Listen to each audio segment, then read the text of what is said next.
Okay, welcome everyone. Today in this video I'm gonna fulfill one of my subscribers wish, in which I was asked to make a very quick video on how to perform frequency analysis in Abacus CAE. So I'm gonna do that, and also I will try to show how to check if there is any effect of loading in the context of frequency analysis on natural frequencies of the system or the mode of vibrations. So I'm just going to create a random geometry, a beam, rectangular beam, and I will fix it from one end, and I will try to show you how to do frequency analysis on that. So create part 3D. You can name the part as well, deformable solid extrusion. I'm going to make everything in millimeters, and I will keep everything linear elastic. Remember that. So this is 5 by 5 millimeters. When I press done, then I need to give a depth. So if I give a depth of 420, again, if you're not happy with that, go here and you can just change the depth. So maybe I will make it more longer. So let's make it 35. And if you look now, I think it's too long. Oh, it's 235, sorry. 35. And if you look now, maybe 40, 45. Okay, so this is how it looks like. Then I go to the property module, and now I have to define the properties, which is the next step. So I will create a material called this. Okay, so now I have to give the density. Steel would be around 7.85 exponent 9 in tons per millimeter cube, and minus 9, sorry. Similarly, for elastic properties, I'm going to define the Young's modulus, so it will be 210 gigapascals, so it will be 210,000 megapascals, and Poisson's ratio will be 0.33. Then I will define a solid section, solid, homogeneous, and then I will select material 1, and now I will assign this material to this part. So this is done, everything is defined. Next is I will go to the assembly module, and I will bring all the parts in the assembly module. In this case we have one part, so I'm going to bring that here. I don't need to do any operations right now because it's just one part. Next step is our frequency step. Next one is the step module, and I'm going to define a step. In this case, I'm going to go with frequency step, which is linear perturbation and frequency. I'm going to use Langchos solver and number of eigenvalues. I can say that, okay, I need only 5 different modes. I think generally these 5 or 6 are more than enough for this kind of problem. And now I don't have any interactions here because it's only one part. If there are interactions, you can define contact. Loading wise, I'm going to fix, let's say, this edge, and I will fix all 3 directions. And next I would go to the mesh. I will just mesh the part, and I give a dimension of 4.5, which is too big, so maybe I give a dimension of 2, which is okay, and then press yes. So still it's very coarse mesh with 207 element. If you want to further coarsen it down or further refine, then you can use 1.1, and now if you measure it should be more than double, so it's 1125 elements. Now I go to the job, and I will say create a job. I will call it frequency 1, let's say, and I will keep everything default. General memory is 90%. It's going to use if it's available, and I'm going to go with a full precision. Okay, and then I will submit. So in quick time, you have seen I've submitted this simple job.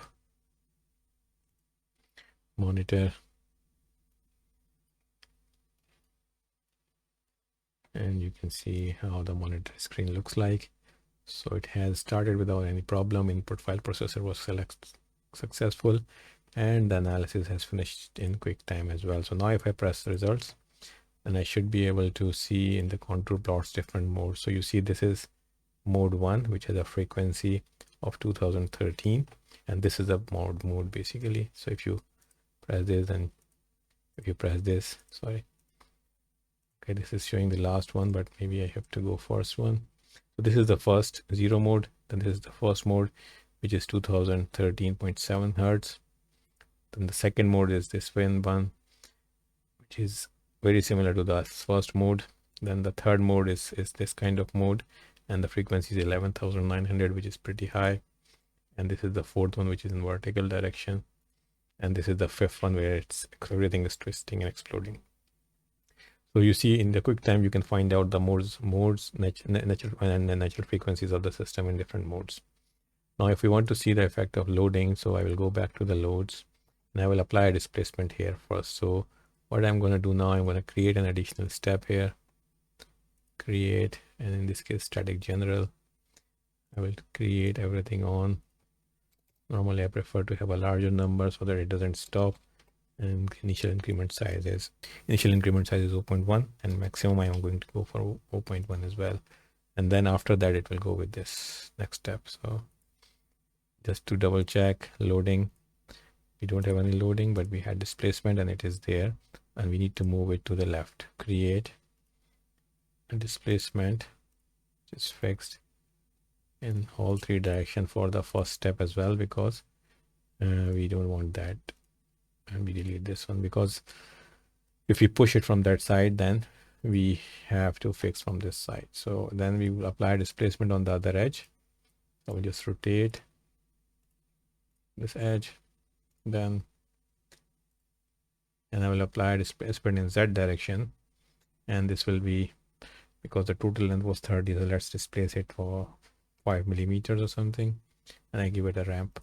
So you see it's going to cause a compressive loading. In this case, you can try tension loading as well, and it will be in the first step and it will be propagated to the next step. So your structure will be stayed at this point.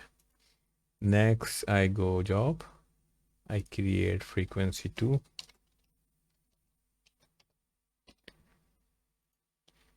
Everything remains the same. Precision full. Done. Submit.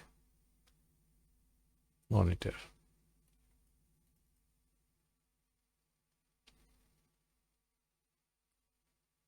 So it will first start with the first step, and now it's in the second step, and it will finish in no time.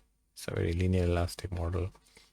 And now if you go to the results of this model, and you see first, this is the,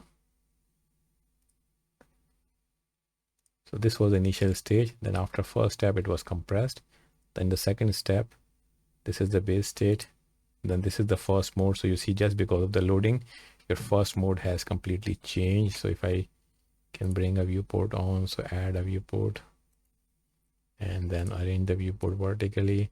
And here I will bring frequency 1. So if I press this, so this was mode 1 for without any loading, and you see the frequency was 2000. In this case, it's at a very almost zero frequency. You have mode 1 because of a high load, so it's already buckling basically because of that compression. Then this is the second one, and in this case also second one is going at low load because this load is too high maybe. And then this is the third one. So you see all these loads are at a zero frequency because your displacement is too high. So maybe I go back and change the loading. So displacement, let's give it a value of 0.5, just a small displacement to show you that there is an effect. You already have seen it, but just to make my point further. Monitor, I don't want to click monitor now because it's gonna finish in no time.